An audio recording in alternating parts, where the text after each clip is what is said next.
I've returned, and I'm going to talk about the Women's March and the rights between what we had then and now. An era where we, yes, I'm a woman, but not an activist, marched for the basic and common sense day-to-day things that the men did. Just going to the bank or having our own account, going to work, walking to or driving. Speaking of, Muslim women now are allowed to drive in the Middle East country of Saudi Arabia. Here in our country, we can vote, have any career we want, plus own our own homes. That's right. There are 2 points I will be highlighting.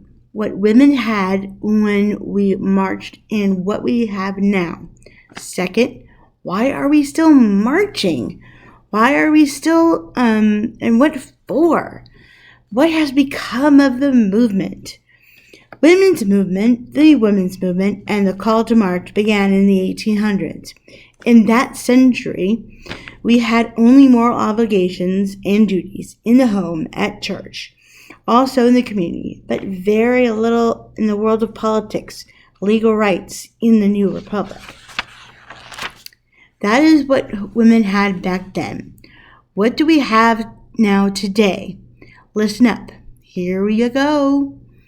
Women can drive, have our own bank accounts, jobs, careers, own homes, like I said before, own a car, choice of what we want to do in life, more options than being a secretary or a teacher then and now.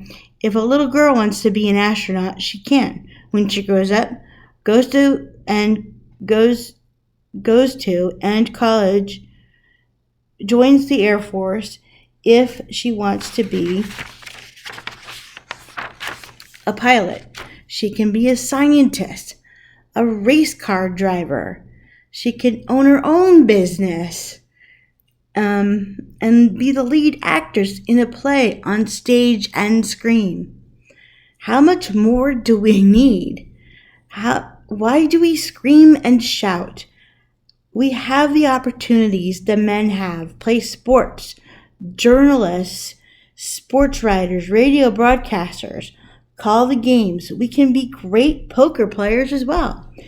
And we can actually now sit at a bar with the men. Did you know that in Europe, in those times, we had you couldn't sit with men at a bar. You had to sit in a separate place, like in the front, so you couldn't drink with them.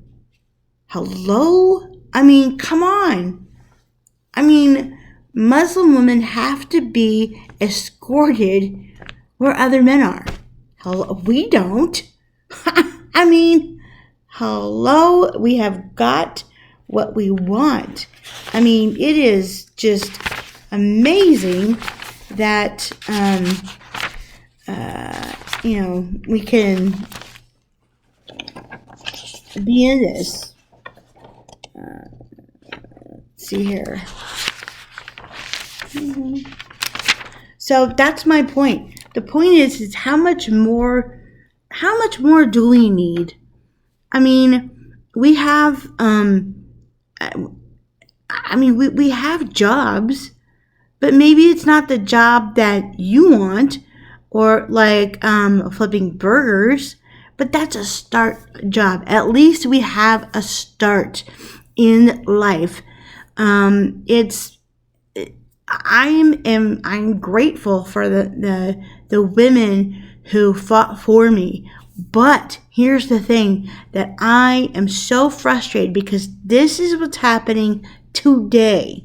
Today, women are telling me what to think. No.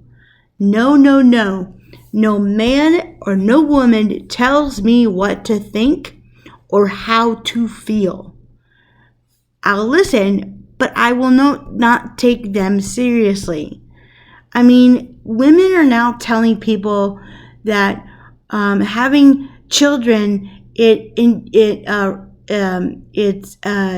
bad for the environment. Excuse me?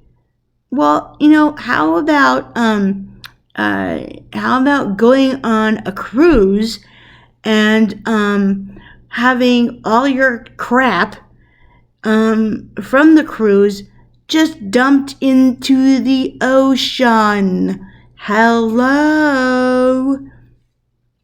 So it's so frustrating for me that the women's movement has now been hijacked by the gay community, the transgender community, and Antifa and Black Lives Matter, because that's not me. I'm none of those. I'm not black, I'm not a lesbian, and I'm not gay, and it's like I'm not transgender either. I am a woman. I mean, come on. It's so frustrating that this is what has come to. Oh, and the other thing is Title IX. Title IX is now, we fought hard for Title IX.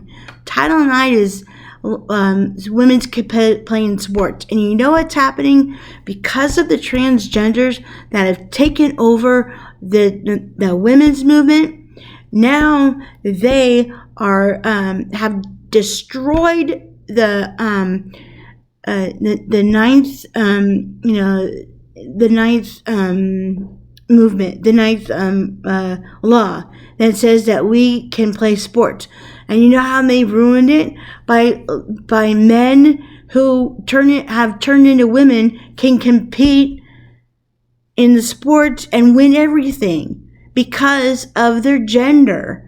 Because males are stronger than women. Face it, it's a physiology thing. But I'm telling you, this over the line thing it's really ruining what people fight for. Even our freedom. That's what's happening. So this is my video on the women's movement in the march. I mean, it's awful. So pass this around. That would be great. Have a good night.